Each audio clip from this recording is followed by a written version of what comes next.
Hi, everyone, and welcome to eLearnChat, where you always learn something new. Today, we've got a great guest, and we've got our great co-host with us, as always. We've got Leslie Price. She is coming to us from an undisclosed location somewhere near London. And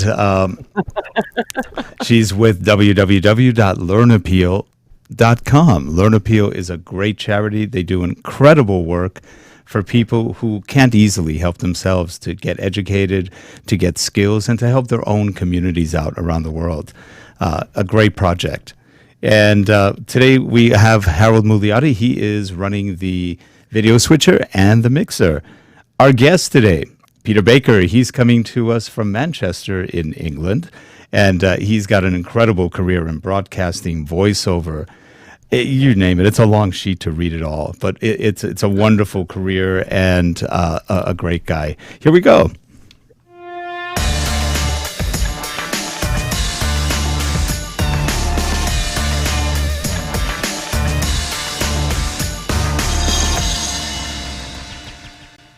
This show is sponsored by Relate Corporation at www.relate.com, your training and video partner. And we are back and in that center, powerful position of power. We've got Peter Baker. He is joining us from Manchester, England. He's very well known for his voiceover work, but he's been a broadcaster, radio guy. He's done it all. Peter, so nice to have you on. Oh, I'm honored to be here. I've watched many of the other broadcasts as well and learned a lot. And that's the whole thing, really. It's all about learning, isn't it? Not just about us teaching other people, but we're learning ourselves about different techniques, and there's so much stuff out there. There is, and it's interesting. We talked pre-show, and that you didn't know Leslie, and she didn't know you, and that's amazing because Leslie knows, I think, every citizen somewhere in the UK. But well, yeah, we're a small country, not like America. I know. Yeah. Oh, it's still, but also the e-learning community is so relatively small. Although there's lots of us in it, it's relatively small and incestuous, and I've been doing it for a long.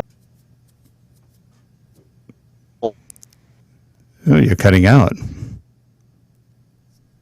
Well, what she was saying, she's been doing it for a long time. But Peter, you've got a lot of experience in corporate training and corporate learning, and Yes. and that's very different again from your typical voiceover kind of work, especially if you're doing broadcasting or radio, which tends to be shorter, quicker sound bites. But a lot of the guys love doing the e-learning because they get a chance to read more. Oh, absolutely. And sometimes there's a lot of personality involved as well. Mm-hmm. It's not just the narration stuff, but No. I was just doing some today. I was an old man with COPD and with breathing difficulties. So I had to do that and sound different again from the narration voice, and also had to play the part of the doctor. So thanks to a bit of magic in Adobe Audition and a bit of acting and a bit of editing, it sounded okay in the end. So, but you're right. I do like e-learning, and you learn so much. They had a whole series last week about aircraft. It was for this company in Denmark who do nothing but aviation training. Interesting. I know where you can land an aircraft now when there's slush on the runway and how to deal with it. So, that sort of knowledge you don't get in everyday life, do you? No, and it's fun. It actually is fun. Denmark has a lot of stuff with aviation. It's sort of interesting. I watch a podcast, and I can't remember his name right now, but he's a pilot who teaches other pilots and wannabe pilots all about aviation. And he flies 737s, but he talks about other planes. And he takes you to some really interesting places, and it's just fascinating. He's originally Danish too. Well, aviation is a bit like the medical world in that they need to constantly retrain, and there's all sorts of new things coming up all the time. So there's plenty of opportunities, and this is how I persuade people to take my voiceover courses or learn to be a voiceover, because they say, oh, there's not much work out there. There's but there is. It's so much stuff out there, and as you were saying again pre-show, we sort of share it with each other, don't we? Mm-hmm. It's not as if I'm having that job for me, you're not having that, because there's plenty for everybody and more.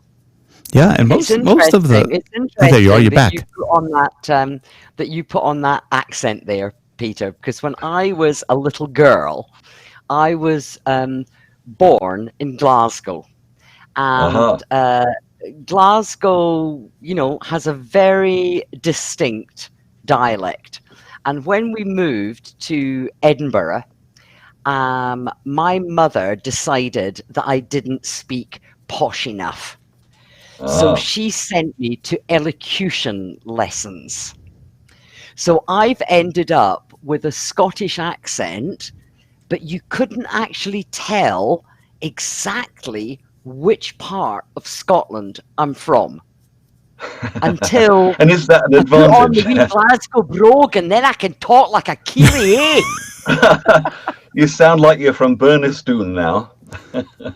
Yeah, it's just, the way you speak, actually, my mother said when I was little that the way that people speak actually impacts on the way that they then view you as a person. Yeah. And I don't know if you have that as a voiceover coach, if you have come across this before. Years ago, I've been in broadcasting since the 70s. I started off in radio, then became a newsreader at the BBC in Bristol at Points West, and came to Manchester, worked for Granada, ran a TV channel, hired presenters and voiceovers myself. And so I've done all that. And interestingly, back in the 80s and 90s, I think mid-90s, it started to change. The broadcasters on national TV were very much received pronunciation. This is BBC One. Now, you won't hear a voice like that on any national channel. It's any accent. In fact, diversity is the name of the game. If you haven't got a diverse accent, they don't want you. It's really weird. But have you found that yourself, Leslie? Yeah, exactly. And now my children have 2 Scottish parents, 4 Scottish grandparents, but were born in England. And they speak with English accents, right, but you would never be able to tell which part of England they actually come from. They don't, they don't have that, pronounce that they're not very, very posh, but they just speak with an English accent that you couldn't tell. You'll never be able to tell exactly where they come from. It just sounds English. My voiceover work, yes, I'm asked quite often just for a good, clear English voice, and they don't really mind about the accent. Although, quite often I'm asked to tone down the Britishness of it, because to many people, in North America, would think it sounds a bit sort of posh and upper class and a bit toffee type stuff. So a bit of a mid-Atlantic accent where you sort of soften it a little bit, that helps to get the learning over. Is that what you find yourself, Rick?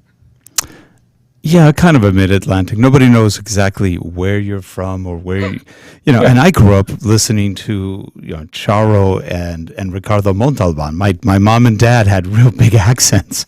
So it's like the fact that I speak English at all is almost a miracle. I should have grown up saying I speak Spanish, yes. It's like that's what it was at home. So, and they kept saying, you speak Spanish. I go, I don't want to speak Spanish. I want to speak English. No, you're going to speak Spanish. I'm glad they did because I learned Spanish and I'm bilingual, but English is my first real language. But I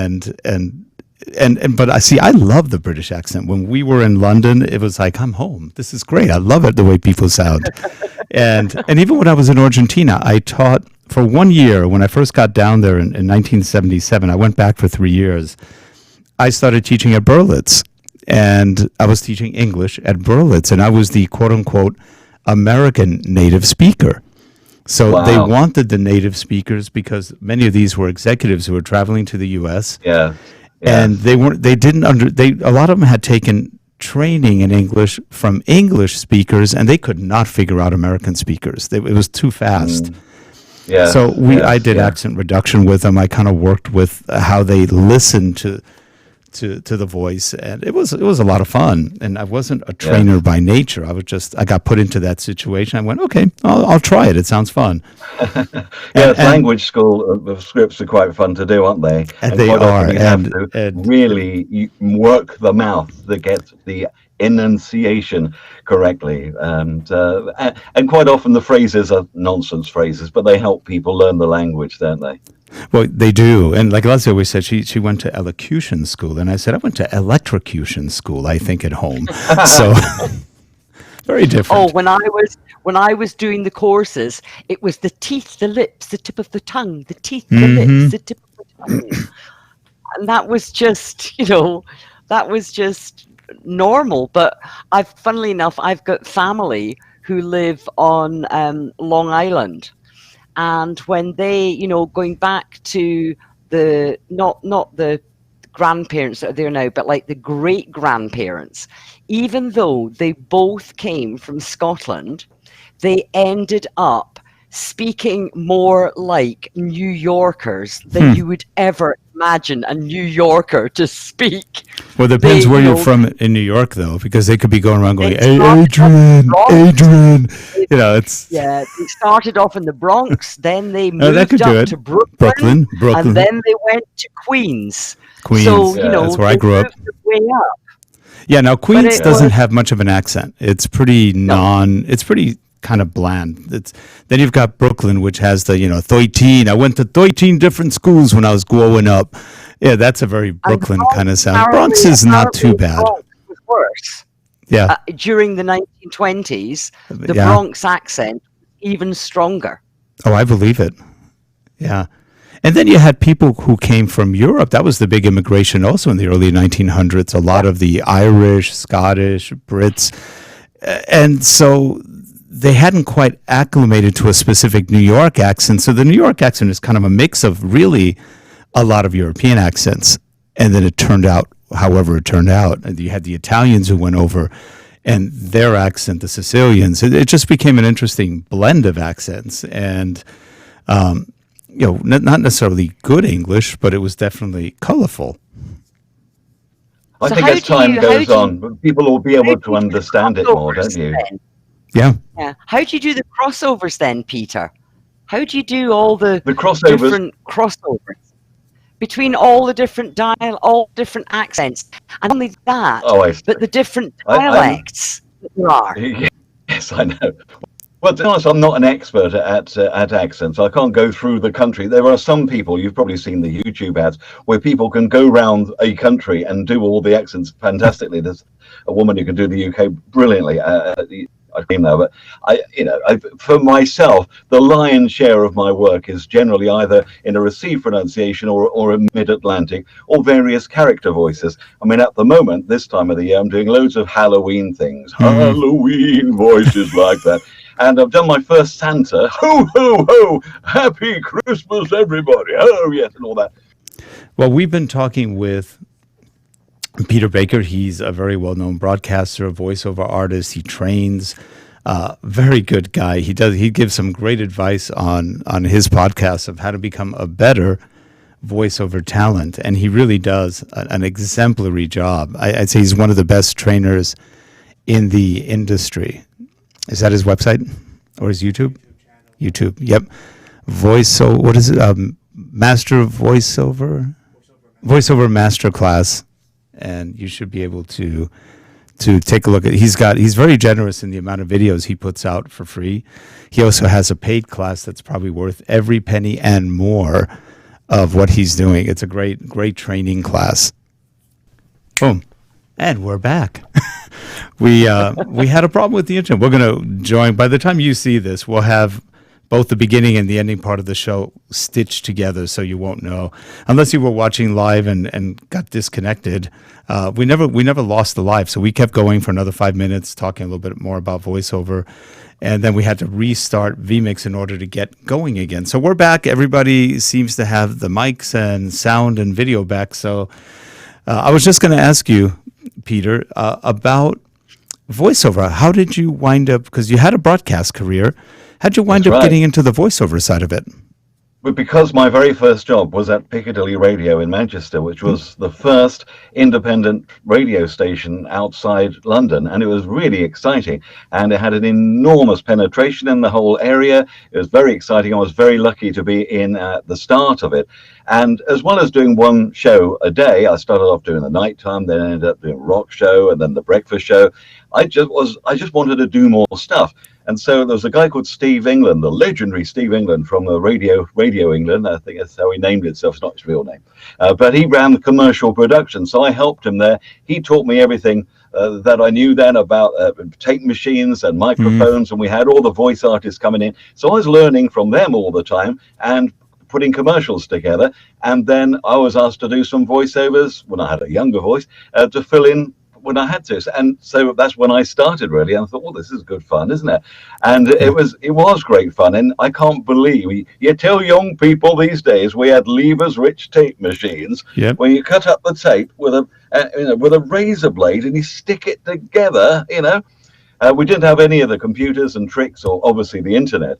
And life as a voiceover then was very much on the road. You just turned up at a radio station and, hoped there was something in the in tray for you that day.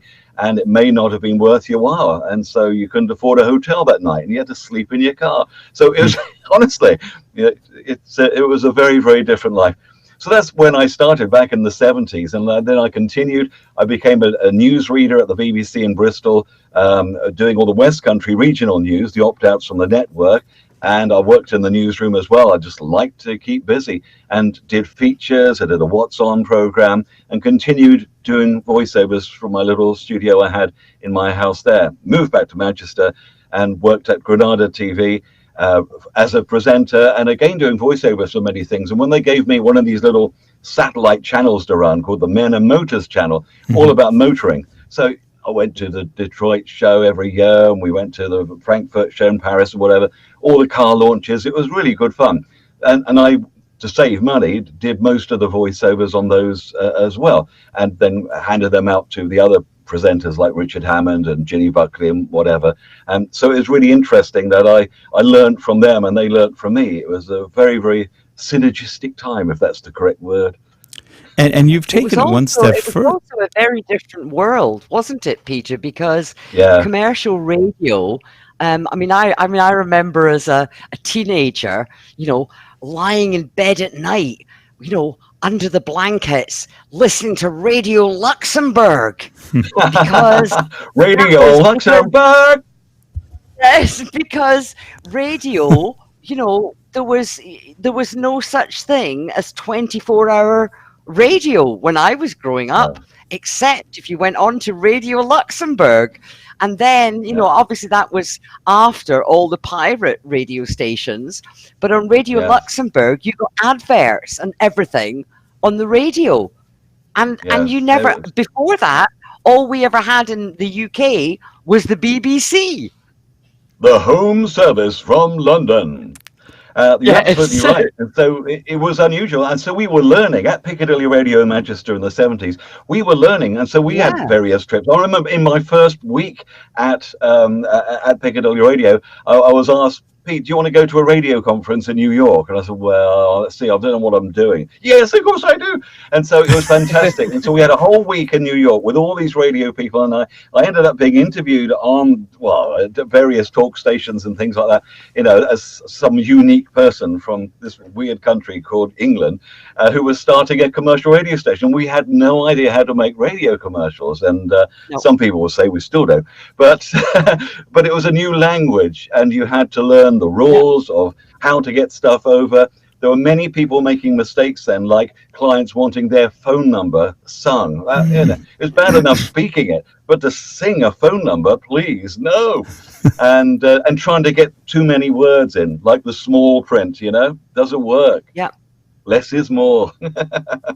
Unless you're doing pharma commercials. We never had it in the UK. You probably had it in the US, Rick, but in the UK, we really didn't have commercial radio until the 1970s, apart from Radio Luxembourg.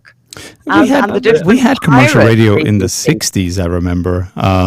It's been around for quite a while, but like Peter said, it was evolving there too. I mean, the technology was there. They were starting to get into it more.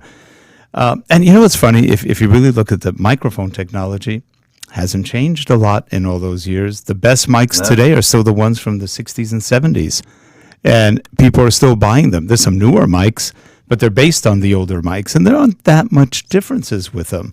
So when people say, do I need to spend $10,000 on a mic? No, you can do good voiceover on a $100 or $200 mic, frankly, or even cheaper.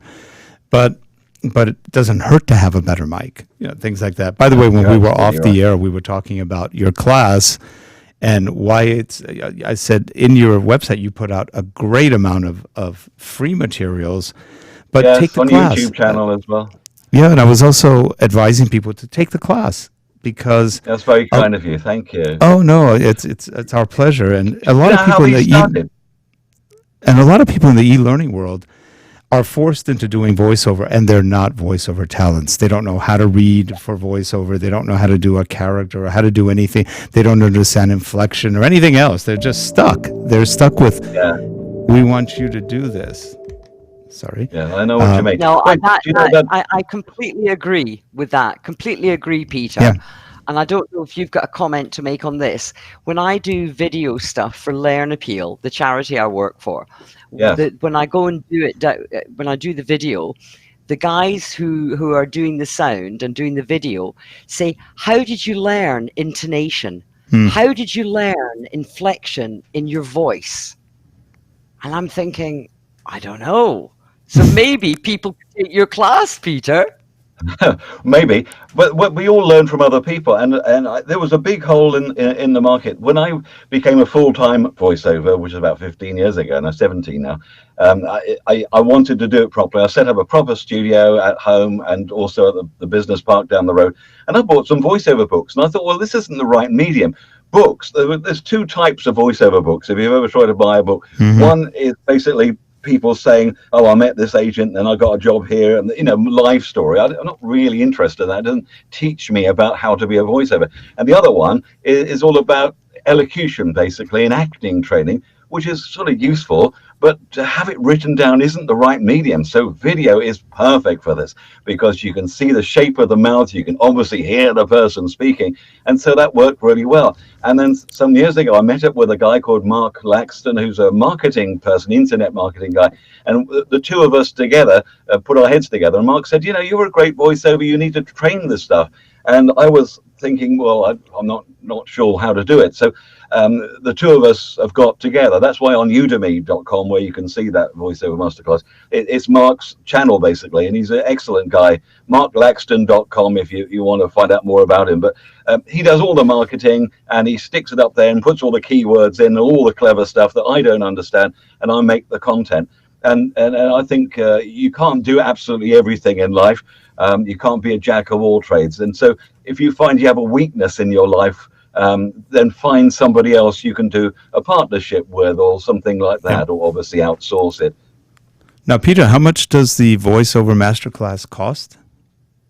Well, it depends. I know it sounds a stupid thing, but the interesting thing is that people are prepared to pay more for a video course, which sometimes takes less time to do than writing a book. I've written quite a few books over my life, and they've taken over a year and a half to write. Communication skills, on confidence, and getting into television, and you have to find a literary agent, and then it's got to be checked and double checked, and then the delay in getting it printed, and then you want to update it and you can't.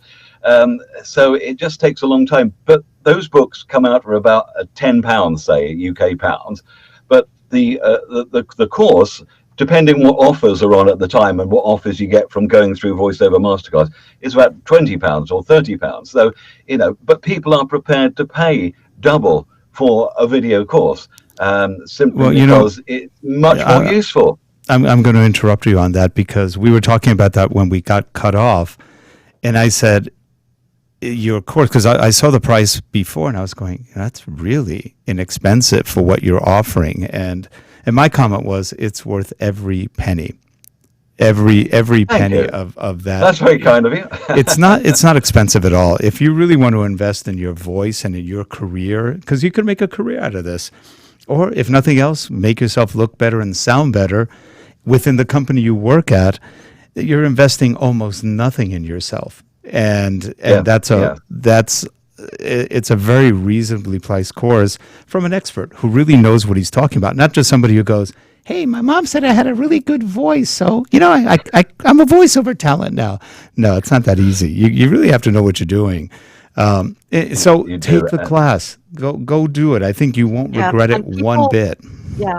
I think also, Rick and Peter, people make the assumption, a bit like virtual online learning and webinars and all these things, people make the assumption that it's exactly the same skills that you need to do voiceover or to do virtual environment or webinars and all that you do in the classroom. It's not. It's a different skill. And the sooner the better we actually realize and recognize that, then the better off, I think, our whole community will actually be. Yeah, and the other thing is, I taught a class for Adobe for a year on how to make compelling, engaging, and interesting webinars. Because, and it's all about your voice. Because if you're not maintaining that group of people who are attending the webinar, the blended e-learning thing, whatever you're doing, whether it's marketing, if your voice doesn't keep them or the content with your voice, then you've just lost everybody. And the nice thing about that is once you learn how to do stuff like that, then you can apply to almost anything. But yes, you're absolutely right. It helps you in your job, helps you in your personnel relationships with other people. Honestly, it's so important to get the voice right and to learn how to communicate, and also to boost your confidence. That's why I've done a few courses on confidence as well. Some people may have a wonderful voice, but they're just not confident to use it.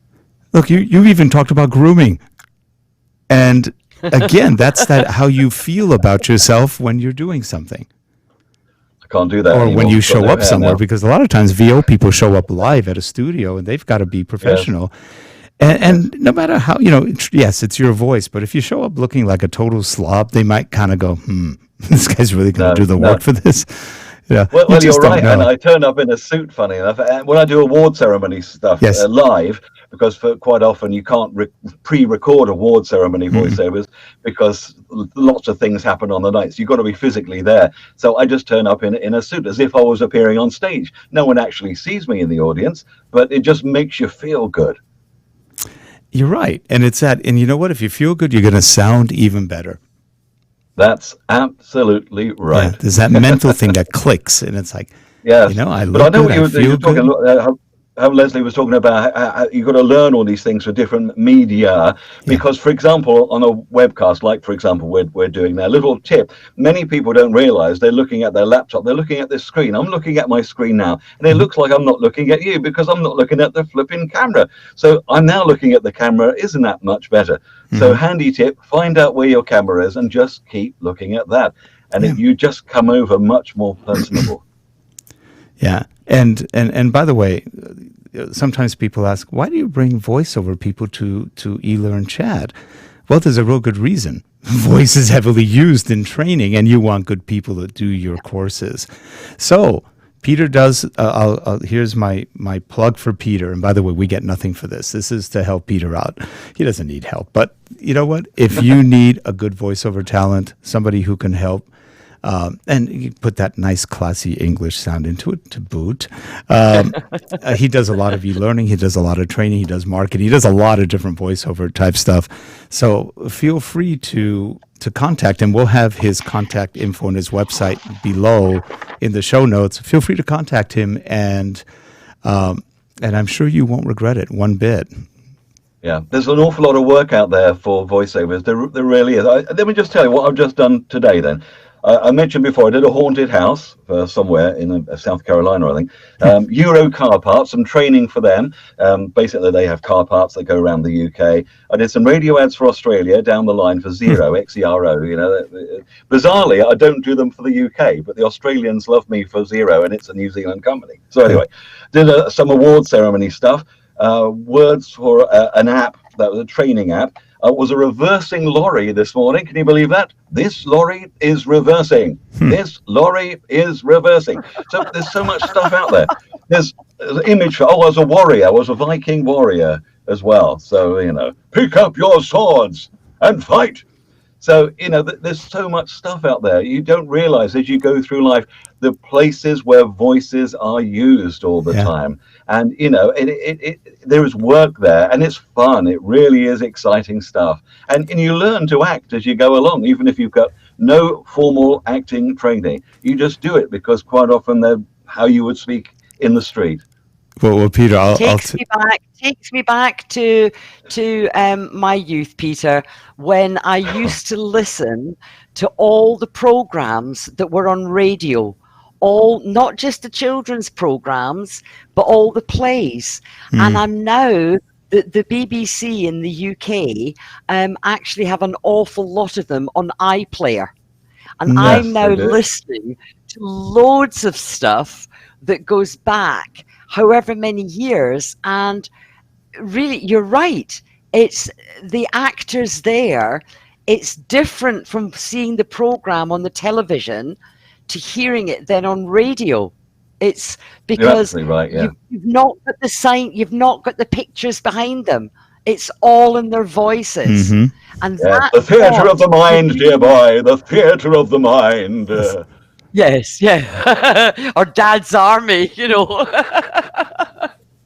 You're right. When I go on a long journey somewhere, I always take a good radio play with me on a USB stick now. It used to be cassette in the old days, but it really helps you, to get through a 4 or 5 hour car journey.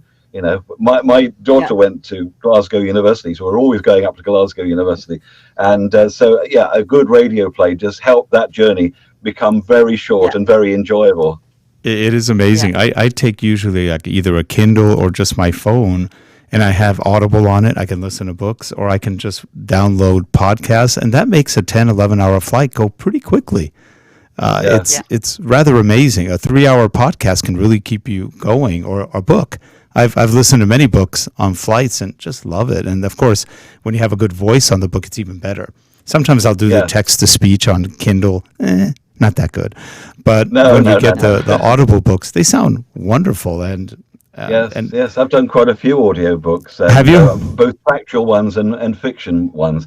So again, you learn so much from it. One was about the Berlin airlift, a lot of history in there. I've done some for property companies about how to take old commercial buildings, turn them into domestic, and the things you need to do. So it's a lot of interesting stuff, as well as obviously the stories, everything from science fiction to old Dickens books. So all good fun. It is fun. Well, Peter, we are a little after the end of our show. We had a problem with the internet earlier, but we'll stitch it up so it comes out okay. It's been a pleasure having you on. We'll invite you again if you have time. I think we're just touching the surface of some of what you do, and again, if you're watching, call him, send him a note, do work with him. He does great work. We always it's a different skill set. Yeah, it really is. Don't think doing voiceover is the same as standing up and delivering in a classroom. It's not. By the way, when you were talking about where voice is used, I'll never forget. I used to have a subway train simulator, and it emulated everything. So, for example, when you were in the London system, it would always say, "Mind the gap." Mind the gap. And I was going, do they really do that? The guy who did that, Phil Sayer. Yeah. Oh, you actually know the person? That's amazing. When I was in London, we're in the subway system, and the first one didn't say that, but then we got another line, and it would say, "Mind the gap." And I was going, it's there. I heard it live. It's amazing what little things make us excited, but it was like, that's so cool. And I was thinking somebody did that. Yeah, Phil Sayer, a wonderful guy. I worked with him at Picadilly Radio. Unfortunately, he passed away some years ago now, but you still hear his voice. That's the weird thing.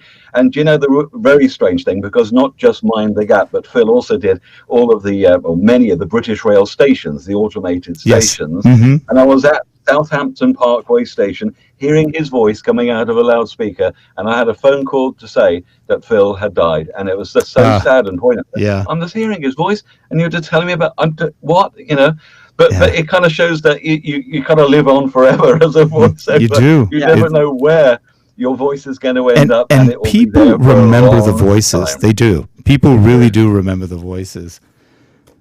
Well, Peter, we won't forget you Anyway, either. it was really And lovely teacher. And maybe I'll come with you at some point at some of the, if you ever go to any of the e-learning events, I am usually there. It's exceptional if I'm not. Okay. and she knows everybody there too. Motivate. She could definitely introduce you to people. Right. Well, it's lovely to be on. Thank you very much for having me today. Our pleasure, and thank you for coming on. And Leslie, we Great. will see you next week. Yeah. I had to think about it. We have a holiday this week, Labor Day. And then next week we start up again. 2 weeks. Yeah. Yeah. We were going to take 2 weeks off. We never did. We kept going. So much for taking course. time. You know what? Guests were Professional. coming on. We said, we'll just do it. Yeah. So anyway, well, have a good Okey-dokey one, then, everyone. guys. And we will see you next week on eLearnChat. If you live in the States, have a great Okay. Labor Day. Bye-bye. Okay. Take care. Bye, folks.